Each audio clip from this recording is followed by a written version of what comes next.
Chapter 23. I ran until I could run no longer. My heart raced, and my breath came in great gasps. I bent over and placed my hands on my knees. When my breathing slowed, I started off again. I walked as fast as I could. I walked until the stars faded and the sky grew light. I crossed a frozen stream, stepping carefully so that I did not slip. On the far bank, I knelt and broke through the ice with a stone. The cold water gave me new strength. Again, I began to walk. The sun warmed me. I would walk until I left this land behind. By evening, I would be safe across the border. I had not gone far when clouds covered the sky. It began to snow. Driven by the wind, the flakes stung my face. It was hard to walk. I dropped into a gully and pulled the ermine blanket over me. At last, the snow stopped, and the sky brightened. When the sun appeared, it had moved the space of my 2 hands once, and then again. It was time to go. Before I could climb out of the gully, I heard sounds. I crawled beneath the blanket and waited. Quietly, I loaded my rifle. Then I lay still, hardly daring to breathe. A single horse galloped past me. I peered from beneath the blanket. On its back was Charging Hawk. His eyes were narrowed, and his face was grim. If he found me, I would pay dearly for my escape.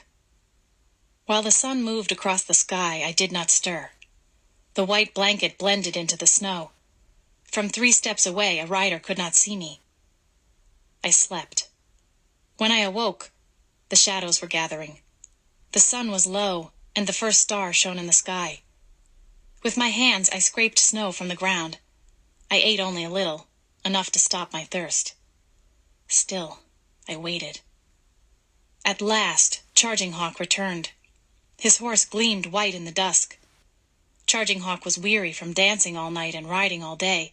His head was on his chest, and he no longer looked for me. He passed the spot where I lay. I reached for my rifle. I peered down the barrel and aimed it with care. When the gun spoke, the bullet would strike him squarely in the back. Slowly, I began to squeeze the trigger. Then my eyes filled with the sight of bodies strewn across the ground. I saw the dead people. I saw my mother. I saw Swan Necklace. I saw Aloud and Fairland. I saw all our dead chiefs, our dead warriors, our dead women, our dead children. I saw the dead bluecoats. I saw them as surely as I had seen them at Big Hole and at Bear Paws. My father's voice spoke in my head. I heard him say, "This hatred sickens my heart. All men were made by the same great spirit, yet we shoot one another down like animals." My finger fell from the trigger. The rifle slipped from my hand into the snow. I did not pick it up. Sometime the killing had to stop. I had no hate left. I watched Charging Hawk ride out of sight. It was over. I got to my feet and walked toward the old lady's